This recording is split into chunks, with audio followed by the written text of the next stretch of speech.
Predict பண்ண முடியாது, இப்படியே தான் நான் இருப்போம்மாண்ணா, அது மட்டும் உண்மை இல்லை. இப்படியே நீங்கள் யாருமே இப்படியே இருக்க மாட்டீங்க. கூடிய விரைவில் நீங்கள் இன்றைய நாள் வைகாசி விசாகம் அன்று 2026 நீங்கள் ஏதாவது ஒரு வீட்டில் மனசார நான் தலைவன் முருகப்பெருமான்ட்ட நிறைய பேர் வேண்டுதல் வச்சுருக்கீங்க, இது பண்ணி கொடு. ஏதோ வாய் வார்த்தையில் சொல்லனா கூட மனசில் சில விஷயங்கள் வச்சுருக்கீங்கள, நான் எவ்வளோதான் சொல்கிறது, எல்லாமே நடக்கும், அவரே பதில் கொடுப்பார். கொஞ்சம் காத்துருங்க. ரொம்ப காத்துருங்கன்னா 1 வருஷமா 2 வருஷமா வாழ்க்கையே வந்து காத்துட்டு தானே இருக்கேன். தப்பு இல்லை. நீங்கள் யார் யாருக்கோ காத்துட்ருக்கீங்க, உங்கள் வாழ்க்கையில் காத்துட்ருக்கீங்க, வாழ்க்கையை வந்து கொடுத்துட்டு ஏமாந்து போய் தான் மிச்சம். வீடியோ பார்க்குறவங்க கூட பாதி பேர் ஏமாந்து போய் தான் இருக்கீங்க. இந்த நிலமையில இந்த நாள் இப்போ கூட உங்கள் வீட்டில் வந்து முருகப்பெருமானுக்கு வந்து அலங்காரம் பண்ணி அபிஷேகம்லாம் பண்ணி நிறைய பேர் கோயிலுக்கு போயிருப்பீங்க.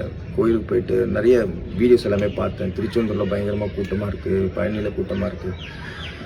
என் கடமை, என் தலைமை என்கிட்ட சொன்ன கடமை நான் வந்து சொல்லிட்டேன். பக்தர்கள் அனைவருக்கும் நான் பகிர்ந்துக்கிட்டேன்.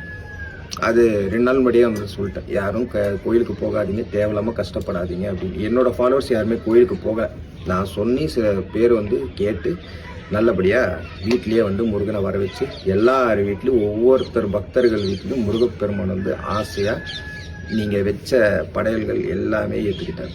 இதை நான் உணர்ந்து சொல்கிறேன், கண்டிப்பாக இது நடந்திருக்கும்.